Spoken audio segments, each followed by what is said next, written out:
15 மாவட்டங்களில் கனமழை பொறுத்தவரைக்கும் உறுதியாகியிருக்கிறது. எந்தெந்த மாவட்டத்தில் வலுவான கனமழை பதிவாகும் என்பது குறித்து நம்ம பார்க்கலாம்.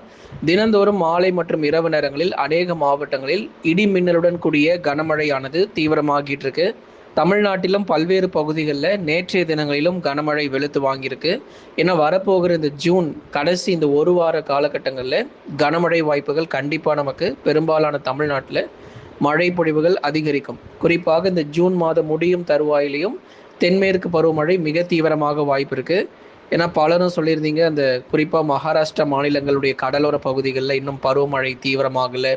அதே மாதிரி கர்நாடகாவின் கடலோர பகுதிகளில் ஒரு சில இடங்களில் தான் வலுவான கனமழை பதிவாக இருக்குது. இன்னும் பல இடங்களில் மழை பெய்யாத ஒரு சூழ்நிலையாக இருக்கிறதாக நீங்கள் சொல்லியிருந்தீங்க.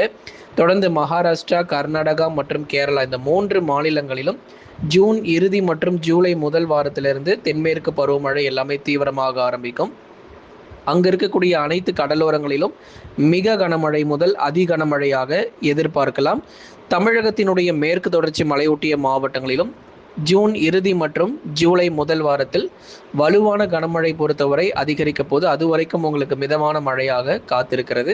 சரி, இன்றைக்கு எந்தெந்த மாவட்டங்களில் மழை தீவிரமாக இருக்கும், மாலை மற்றும் இரவு நேரங்கள் மற்றும் இந்த தென்மேற்கு பருவமழை ஒரு கூடுதல் மழையை கொடுக்குமா அல்லது இயல்பிலிருந்து குறைவான ஒரு மழை பொழிதால் நம்ம எதிர்பார்க்கலாமா அப்படிங்கிறத மிக தெளிவாக நம்ம பார்க்கலாம். ஸ்க்ரீனு கீழே தெரியக்கூடிய அந்த லைக் பட்டனை மறக்காமல் கிளிக் பண்ணி சப்போர்ட் பண்ணுங்கள்.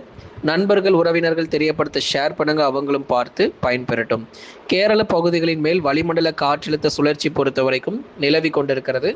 இதன் காரணமாக தமிழகத்தினுடைய அனைத்து கடலோரங்களிலும் அதே மாதிரி உள் மாவட்டங்களிலும் டெல்டா மற்றும் தென் மாவட்டங்களிலும் பரவலாக பகுதியாக மழை பொழிவுகள் தினந்தோறும் எதிர்பார்க்க முடியும். இதன் காரணமாகவே ஒவ்வொரு நாளும் மாலை நேரங்களில் இடி மின்னலுடன் கூடிய கனமழையானது பதிவாயிட்டு இருக்கு. தென்மேற்கு பருவமழை அடுத்தடுத்து வரக்கூடிய நாட்களில் நமக்கு மிதமான மழையும் ஒரு சில மாவட்டத்தில் வலுவான கனமழையும் கண்டிப்பாக பதிவாகும். இன்றைய கனமழை எங்கெல்லாம் இருக்கும் அப்படின்னா, முதல் கட்டமாக மேற்கு தொடர்ச்சி மலையொட்டிய மாவட்டங்களில் தீவிரமான மழை பதிவாகும். நேற்றைய தினங்களில் எப்படி உள் மாவட்டங்களில் தீவிர மழை கிடைச்சதோ அதே மாதிரி இன்றைய தினங்களில் மேற்கு தொடர்ச்சி மலையொட்டிய மாவட்டங்களில் பரவலாக கனமழை பொறுத்த வரைக்கும் அதிகரிக்க வாய்ப்பு இருக்குது. குறிப்பாக நீலகிரி முதல் கன்னியாகுமரி வரைக்கும் இருக்கக்கூடிய அனைத்து மேற்கு தொடர்ச்சி மலையொட்டிய மாவட்டங்களிலும் பரவலாக கனமழை பொறுத்தவரை கண்டிப்பாக அதிகரிக்கும். மழை சரிவர பெய்யாத இடங்களிலும் பரவலாக கனமழை வாய்ப்புகள் மேற்கு தொடர்ச்சி மலையொட்டிய மாவட்டங்களில் எதிர்பார்க்கலாம். எங்கெல்லாம் நமக்கு மழை தீவிரம் சரிவர பெய்யாமல் இருக்கோ, குறிப்பாக தேனி மற்றும் தென்காசியில் சரிவர மழை இல்லை அப்படிங்கிறத சொல்லியிருந்தீங்க. இந்த ஜூன் இறுதி நாட்களில் தேனி மற்றும் தென்காசியில் வலுவான கனமழை கிடைக்கும், கவலைப்படாதீங்க. சராசரியாக பெய்ய வேண்டிய மழை பொழிவு நிச்சயமாக கிடைக்கும். இப்போதான் நமக்கு கடலோர மாவட்டங்களில் மழை பொழிவுலாம் கொஞ்சம் கொஞ்சமாக அதிகரிக்க ஆரம்பிச்சிருக்கு. ஏன்னா நமக்கு வட தமிழக கடலோரங்களும் தென் தமிழக கடலோரங்கள் தான் இந்த தென்மேற்கு பருவமழை மிகவும் பற்றாக்குறையாக மழை பதிவாயிருக்கு. மற்றபடி உள் மாவட்டங்கள் மேற்கு தொடர்ச்சியில் கிட்டத்தட்ட சராசரியாக பெய்ய வேண்டிய மழை அளவே அங்கே பதிவாகி இருக்கிறது. ஆகவே மேற்கு தொடர்ச்சி மலையொட்டிய மாவட்டங்கள் தேனி தென்காசியில் மாத இறுதிக்குள்ளாக நமக்கு மழை பொழிவுகள் கண்டிப்பாக அதிகரிக்கக்கூடும். ஜூன் முடிவதற்குள்ளாக பெய்ய வேண்டிய சராசரியான அளவு மழை பொழிவுகள் கண்டிப்பாக பதிவாகி இருக்கும். நீலகிரி மற்றும் கோயம்புத்தூரிலும் இரவு நேரங்களில் இடியுடன் கூடிய கனமழை எதிர்பார்க்கலாம். நகர பகுதிகளிலும் மழை வாய்ப்புகள் நிச்சயம் அதிகரிக்கும். நீலகிரி மற்றும் கோவை மாவட்டத்திலும் அதே போல கன்னியாகுமரி மாவட்டத்தினுடைய மேற்கு பகுதிகளிலும் இடி மின்னலுடன் கூடிய கனமழைக்கான வாய்ப்புகளும் எதிர்பார்க்கலாம். அடுத்ததாக நம்ம தென் மாவட்ட பகுதிகளான திருநெல்வேலி மாவட்டம், இன்றைய மழை வாய்ப்புகள் பொறுத்த வரைக்கும் திருநெல்வேலி மாவட்டத்தினுடைய மேற்கு பகுதி, மலைப்பகுதி, ஊத்து, நாலுமுக்கு, மாஞ்சோலை மற்றும் காக்காட்சியில் பரவலாக கனமழையானது தீவிரமடையும். இதெல்லாம் அந்த மலை பகுதிகளில் பரவலாக கனமழை இன்றைக்கு பதிவாகும். மற்றபடி அம்பாசமுத்திரம், ஆலங்குளம், சேரன் மகாதேவி, பாபனா, குறிப்பாக சேரன் மகாதேவி மற்றும் அதன் சுற்றுவட்டார பகுதிகள், வள்ளியூர் போன்ற இடங்கள், வள்ளியூரில் பாளையங்கோட்டை மற்றும் அதன் சுற்றுவட்டார பகுதிகளில் திருநெல்வேலி மாவட்டத்தில் இடைவிடாத மழை பொழிவுகள் தொடர்ந்து ஒரு மிதமான மழையாக ஆங்காங்கே பகுதியாக இருக்கும்.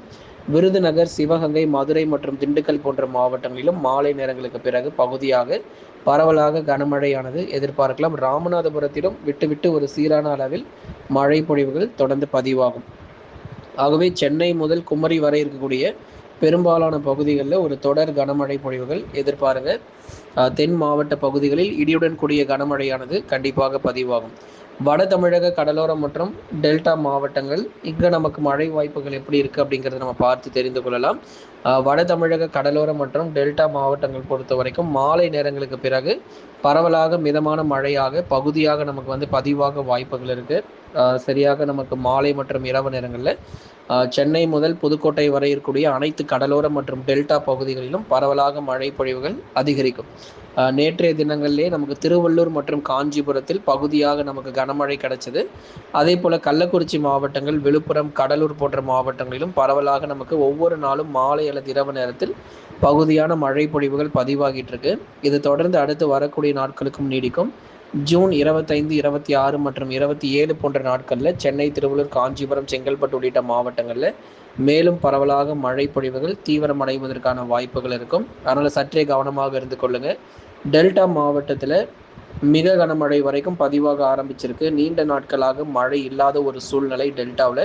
இப்போ நமக்கு மழை தீவிரம் அதிகரிச்சிருக்கு. இன்னும் நமக்கு இந்த மாதம் முடியும் தருவாயில் டெல்டா மாவட்டங்களிலும் பல பகுதிகளில் கனமழையானது கண்டிப்பாக கொட்டி தீர்க்கும். மயிலாடுதுறை முதல் புதுக்கோட்டை வரை இருக்கக்கூடிய அனைத்து டெல்டா பகுதிகள், திருச்சி, அரியலூர், பெரம்பலூர், திருவாரூர், நாகப்பட்டினம், தஞ்சாவூர் போன்ற பெரும்பாலான மாவட்டங்களிலும் உறுதியான கனமழை பொழிவுகள் இந்த ஜூன் மாதம் முடியறதுக்குள்ளாக பல இடங்களிலும் பலத்த மழை வெளுத்து வாங்கும்.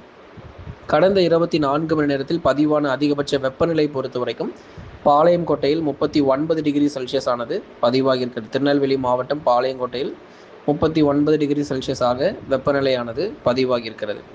கடந்த 24 மணி நேரத்தில் பதிவான அதிகபட்ச மழை அளவு பொறுத்த வரைக்கும் Avur 14 centimetre, Ariyalur 11 centimetre, Satharasankottai 11 centimetre, Perumandi 11 centimetre, Ilaiyathangudi 10 centimetre, Melur 9 centimetre, Ayyalur 9 centimetre, Perambalur 8 centimetre, Thirumayam 8 centimetre, Palaviduthi 8 centimetre, Ponmalai 3 centimetre, Villupuram 3 centimetre, Chennimalai 3 centimetre, Thiruppoondi 2 centimetre, Kallakurichi 1 centimetre, Dindigul 1 centimetre மற்றும் மதுரை மாவட்டத்தில் தலா 1 சென்டிமீட்டர் மழை பொழிவுகள் பதிவாகியிருக்கிறது. அடுத்தடுத்து வரக்கூடிய நாட்களில் உள் மாவட்டங்கள் மற்றும் மேற்கு தொடர்ச்சியில் மிக தீவிரமான மழை பொழிவு காத்திருக்கிறது. ஆகவே கடந்த நாட்கள் முதலாகவே நமக்கு மழை வாய்ப்புகள் தொடர்ந்து நமக்கு தீவிரமாயிட்டு இருக்குது. இதெல்லாம் வெள்ளிக்கிழமை அன்று பெய்த மழை அளவுகள், நேற்றைக்கு நினச்சிக்காதீங்க. வெள்ளிக்கிழமை அன்று இத்தனை சென்டிமீட்டர் மழை பொழிவு தமிழ்நாட்டில் பதிவாயிருக்கு. சனிக்கிழமை, அதாவது நேற்றைய தினத்தில் எத்தனை சென்டிமீட்டர் மழை பதிவானது என்பதை குறித்து இன்று மாலை நேரங்களில் உங்களுக்கு வானிலை அறிக்கையில் நம்ம தெரிவிக்கிறோம். அதனால் நீங்கள் நண்பர்களே மறக்காமல் அந்த லைக் பட்டனை கிளிக் பண்ணுங்கள், சப்ஸ்கிரைப் பண்ணி தொடர்ந்து சப்போர்ட் பண்ணுங்கள். துல்லியமான வானிலை அறிக்கை பெற்றுக்கொள்ளுங்கள். தென்மேற்கு பருவமழை தமிழகம் மட்டுமல்லாமல் கேரளா, கர்நாடகா, மகாராஷ்டிரா, வடக்காந்திரா, ஒரிசா, மேற்கு வங்கம், அஸ்ஸாம், பீகார் போன்ற மாநிலங்கள், பெரும்பாலான வட இந்திய மாநிலங்களிலும் படிப்படியாக ஜூலை முதல் வாரத்திலிருந்து ரொம்பவே இன்னும் தீவிரமடையும் நண்பர்களே.